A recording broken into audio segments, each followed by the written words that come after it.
अगर एमसीयू के फेज 5 को कुछ मिनटों में समझना है तो ये वीडियो आपके लिए है। शुरुआत से आखिरी तक हम बात करेंगे कि डूम्सडे के लिए इन सीरीज और मूवीज ने हमें क्या क्या हिंट दी है। तो भाई लोग, ये है रिवॉच एमसीयू फॉर डूम्सडे। फिलहाल मैं हूँ C53 से वॉचर और द वॉचर शो पे आप सभी का स्वागत करता हूँ।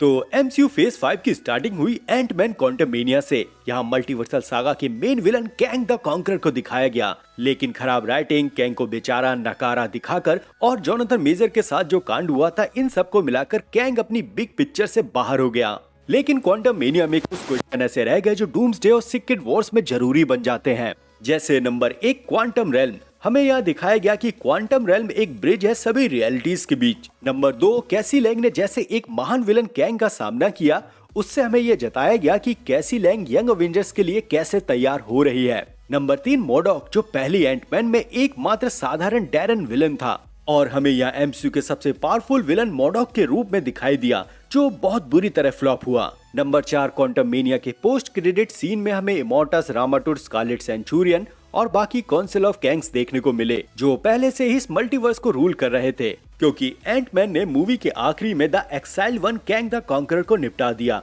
जो अभी के लिए बाकी कैंग्स की नजरों में मारा जा चुका है। लेकिन यहीं से ही आगे कैंग की शुरुआत होती, जो हमें देखने को मिलती अवेंजर्स द कैंग डायनेस्टी में। एक नए भयानक ढंग से हमें कैंग का संग्राम देखने को मिलता और फिर डॉक्टर डूम की एंट्री होती, जो कैंग से सब कुछ टेक ओवर कर लेती। यहाँ क्वांटममेनिया का पूरा आइडिया टाइमलाइंस, मल्टीवर्स और एक ऐसे कैंग की कहानी को बताना था जिसने सब कुछ जीता, पर उसी के वेरिएंट्स ने उससे ये सब कुछ छीन कर उसे तड़ी पार कर दिया। अवेंजर द कैंग डायनेस्टी इसी बदले की कहानी थी, जिसे कैंग 616 के अवेंजर्स के साथ इमोर्टस और उसकी काउंसिल से बदला लेता। खैर, अभी भी ये चीज खुली हुई है, बस कुछ ऑफिशियल कंफर्मेशन रह गई है। फिर इसके बाद हमें देखने को मिली गार्डियंस ऑफ द गैलेक्सी। ये मूवी एमसीयू के फ्यूचर को कहीं से भी एक्सपोज नहीं करती, बल्कि गार्डियंस की टीम की एक ये फेयरवेल मूवी थी। जेम्स गन ने इस मूवी में बहुत ही खूबसूरती, ब्रूटल और इमोशनली कहानी रॉकेट रकून से जोड़ी और इसके कैरेक्टर आर्क को एक अलग लेवल पे पहुंचा दिया। और वास्तव में जो रॉकेट रकून को इस मूवी से मिला, वो वाकई इस चीज को डिजर्व करता है,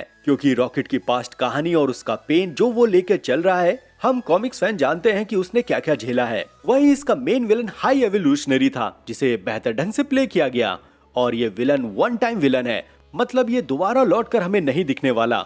दूसरी तरफ पीटर क्विल ने गमोरा की यादों को जाने दिया। गमोरा अवेंजर्स के पास वापस चली गई, पीटर क्विल अर्थ पर अपनी फैमिली के पास आ गया। नेबुला ड्रैक्स ने उन बचे हुए बच्चों के साथ है जिन्होंने इन्हें बचाया था, और मैंटिस अपने सोलो एडवेंचर पर निकल गई। रॉकेट अब अपनी नई गार्डियंस टीम को लीड कर रहा है, जहां कुछ नए लोग शामिल हैं। इसके पोस्ट क्रेडिट सीन में हमें एक नई टीम देखने को मिलती है, जिसमें रॉकेट, ग्रूट, कैगलिंग, कॉस्मोब्रप, एडम वॉरलॉक और फिली हैं। और यहाँ ये जो फिली है वो हाई एवोल्यूशनरी के एक्सपेरिमेंट का हिस्सा थी, जिसे भी गार्डियंस ने बचा लिया। मूवी के लास्ट में हमें दिखाया गया कि लेजेंडरी स्टार लॉर्ड वापस आएगा। यहाँ ये गार्डियंस की तीसरी मूवी मल्टीवर्सल सागा में इतना योगदान तो नहीं देती, बल्कि ये अपनी ही मूवी सागा को कंप्लीट करती है। फिर इसके बाद हमें देखने को मिला सीक्रेट इन्वेशन। ये फ्यूरी का सोलो एडवेंचर था, जिसमें फ्यूरी ने ये पहले ही बता दिया था कि वो हर चीज के ऊपर सुपर हीरोज पर निर्भर नहीं रह सकता। शील्ड जा चुका था, कोई सोर्स नहीं था फ्यूरी के पास जिससे फ्यूरी इन सब से डील करता। लेकिन मार्वल हिस्ट्री में सीक्रेट इन्वेशन एक क्लासिक इवेंट है, जिसे एमसीयू में एक बुरा डायरेक्शन मिला। स्क्रल और क्री का एक ऐसा मुद्दा है जिसने पूरे 616 को खत्म कर दिया था, लेकिन हमें यहाँ एमसीयू में ये चीज दिखाई नहीं देती। बस हमें यह दिखाया गया कि स्क्रल ने अर्थ पर हाई रैंकिंग ऑफिसर को अपनी स्क्रल साथियों से रिप्लेस कर दिया है। फ्यूरी ने जब ये समझा कि इन्वेशन शुरू हो गया है, तब उसने अपने पहले मिशन पे ही मारिया हिल को टाटा बाय बाय कह दिया। गार्विक इसका मेन विलन था, जिसने सभी पावरफुल बीइंग की पावर को कॉपी कर लिया था अपने डीएनए वाले सिस्टम से, जो स्क्रल के साथ जुड़ा हुआ है। गाया इसमें हीरोइक साइड पर थी, जिसने गार्विक को हरा दिया था। इस सीरीज के आखिरी में लगभग इन्वेशन को रोक लिया जाता है।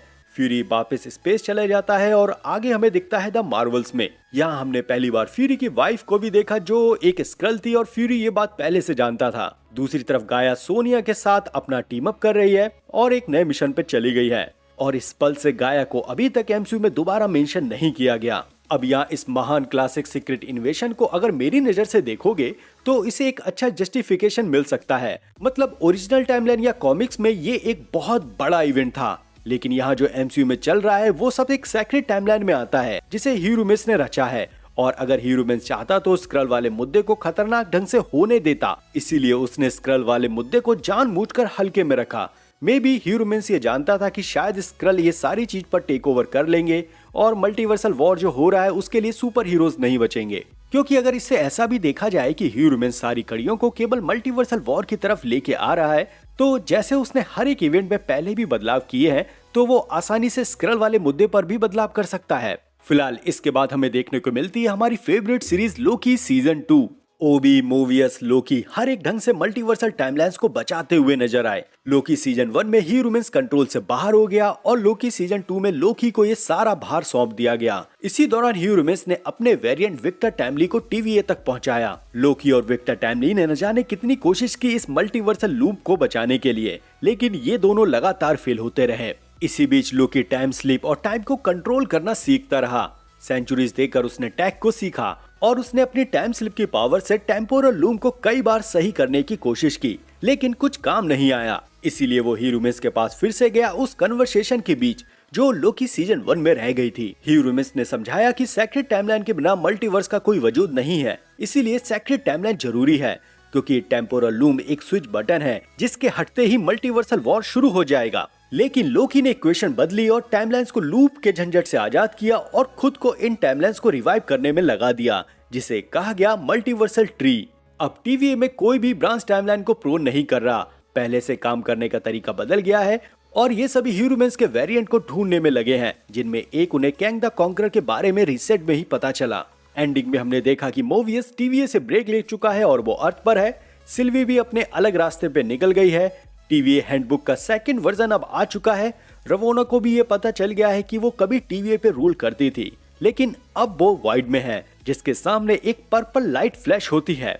फिर इसके बाद है द मार्वल्स। ये मूवी मल्टीवर्सल सागा में इतना योगदान नहीं देती, बस इसका पोस्ट और एंड क्रेडिट सीन काम का है। यहाँ मिस मार्वल के बैंगल की वजह से कैप्टन मार्वल, मोनिका रैम्बो और मिस मार्वल जब कभी भी अपनी पावर का यूज कर रही थी तब वो अपनी पोजीशन बदल लेती थी। डार्विन इस मूवी की मेन विलन थी, जिसकी वजह से दूसरे यूनिवर्स का पोर्टल खुला था।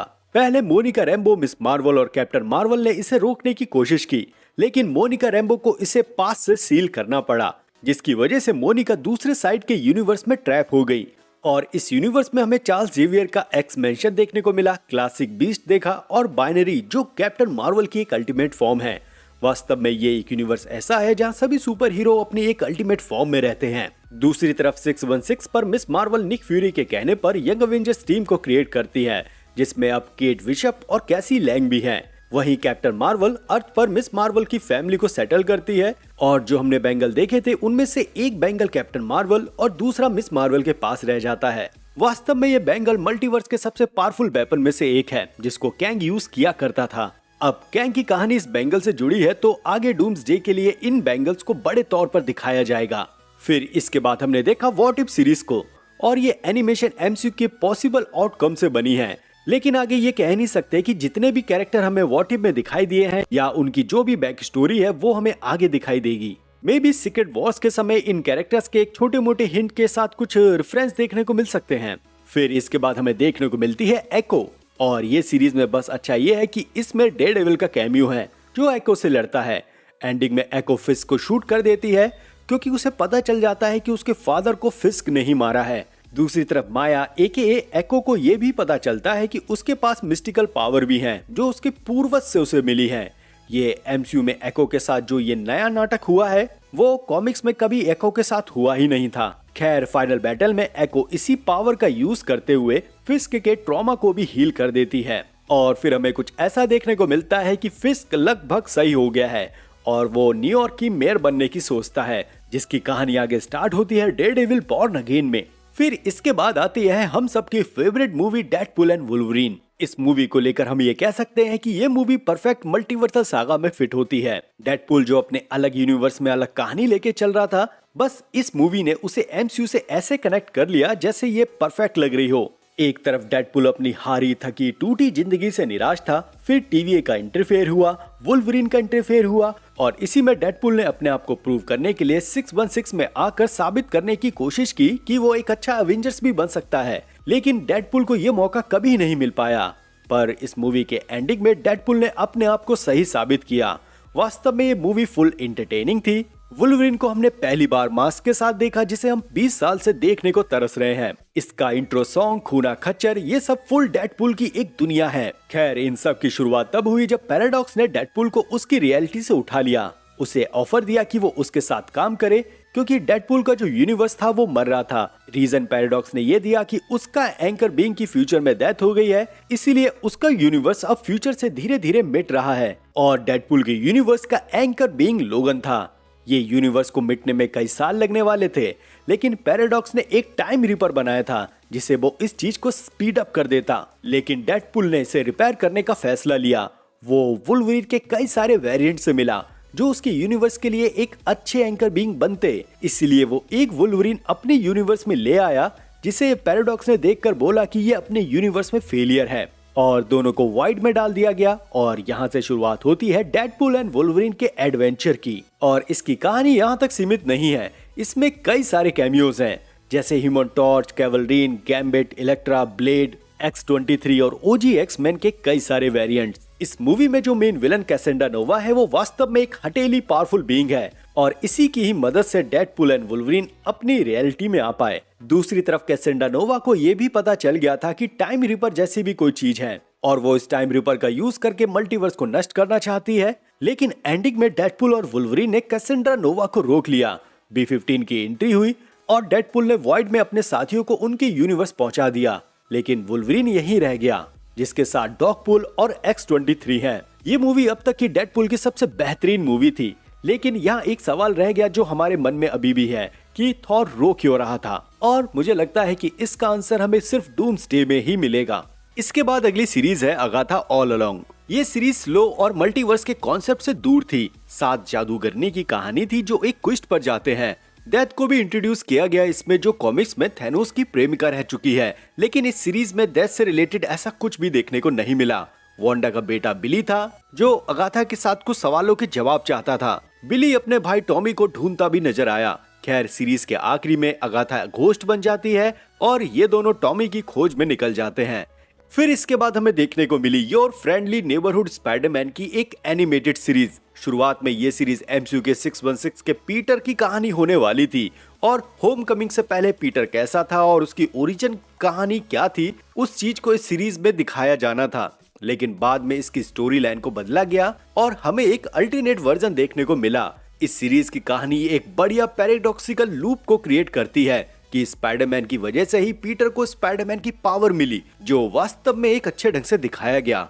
बाकी और भी कैरेक्टर्स इस सीरीज में देखने को मिल जाते हैं, जो सीरीज को सिर्फ एक solo one sided hero adventure की तरफ शिफ्ट नहीं करते। फिर इसके बाद हमारे सामने आई कैप्टन अमेरिका एक बहादुर दुनिया। ये मल्टीवर्सल सागा की एक ऐसी मूवी है जो शुरू और खत्म सिर्फ एक ही पॉइंट पर हो जाती है। भले ही इसमें लीडर रेड हल्क को इंट्रोड्यूस किया हो, लेकिन कुछ भी पता नहीं चलता कि इन सब का आगे मतलब क्या होगा। सैम विल्सन के साथ हमें ये दिखाने की कोशिश भी की गई कि वो कैप्टन अमेरिका बनकर क्या क्या फेस कर रहा है। न्यू फैल्कन टॉरस भी इतना इम्पैक्ट नहीं डाल पाया कि हम लोग उसे याद रखें।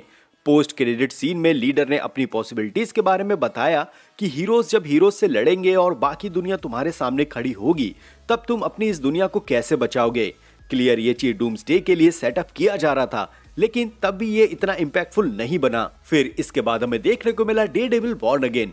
इसके पहले के सीजन नेटफ्लिक्स में आज से 10 साल पहले आए थे। ये MCU की तरफ से उसकी आगे की कहानी थी। कहानी की शुरुआत में मैड अपने दोस्त और प्यार दोनों को गवा देता है, और इसकी वजह से उसकी हीरो बनने की चाहत मैड धीरे धीरे गवा रहा था। दूसरी तरफ किंग पिंग न्यूयॉर्क का एक नया मेयर बना, जिसको आइडिया मिला था इको के एंडिंग से। फिर इसके बाद फिस्क और डेयरडेविल की एक साइलेंट वॉर शुरू हुई, जिसे शॉर्ट में कवर करना बहुत मुश्किल है। व्हाइट टाइगर का कैमियो भी था, जिसे मरवा दिया गया। पनिशर यहाँ अपने फुल पावर मूड में दिखाई दिया, जो वाकई एक पागल पनिशर को दिखाता है। मूस इसका मेन विलन था, जिसे बहुत ही बेहतर ढंग से प्ले किया गया है। फिर इसके बाद हमारे सामने आई थंडरबोल्ट्स, और इस मूवी ने विलन की एक टीम को हमारे सामने अवेंजर्स की जगह खड़ा कर दिया। सेंट्री एके वॉइड इसका मेन विलन था, और कुछ हारे और बदनाम विलन पूरे न्यूयॉर्क को इस वॉइड से बचाते हैं। शुरुआत में बेल ने येलेना US एजेंट घोस्ट को मारने के लिए एक प्लान रचा, लेकिन ये तीनों यहाँ समझ गए कि इन्हें आपस में मारने का प्लान वेल का ही है। और फिर इन्हें यहाँ बॉब मिला, जिसे इन्होंने यहाँ से बाहर निकाला। बाद में पता चला कि ये वेल के एक्सपेरिमेंट का हिस्सा है, इसीलिए वेल ने बॉब को अपने साथ ले लिया और सेंट्री की एक हीरोइक पहचान दे दी। लेकिन बाद में रेड गार्डियन और ये सभी लोग वेल को रोकने की कोशिश करते हैं। सेंट्री बुरी तरह से इन सभी को मारता है लेकिन किसी की जान नहीं लेता। सेंट्री धीरे धीरे होमलैंडर जैसा यहाँ शिफ्ट होने लगा था और उसकी वजह से उसकी दूसरी छवि वॉइड सामने आने लगी थी और इस वॉइड ने इन सभी को उनकी बुरी यादों में कैद कर लिया। थंडरबोल्ट्स की इस टीम ने पावर ऑफ लव से सेंट्री को कंट्रोल किया और सब कुछ जब ठीक हो गया तब वॉइड ने इस केओस का फायदा उठाया और न्यू अवेंजर्स नाम से इस टीम को रिप्रेजेंट किया। पोस्ट क्रेडिट सीन में सैम विल्सन की एक अवेंजर्स टीम भी है, ये हमें पता लगा और फैंटास्टिक फोर का शिप हमें 616 में दिखाई दिया जो क्लियर अवेंजर्स डूम्सडे पर ही टेक प्लेस करता है।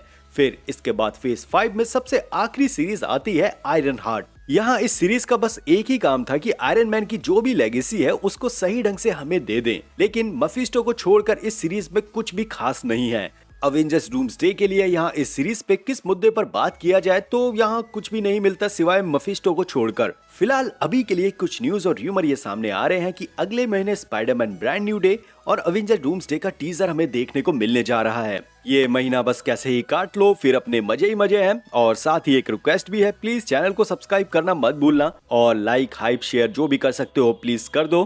अब मिलते अगली वीडियो के साथ, तब तक आप अपने मजे लो, ध्यान रखो, लव यू एंड बाय।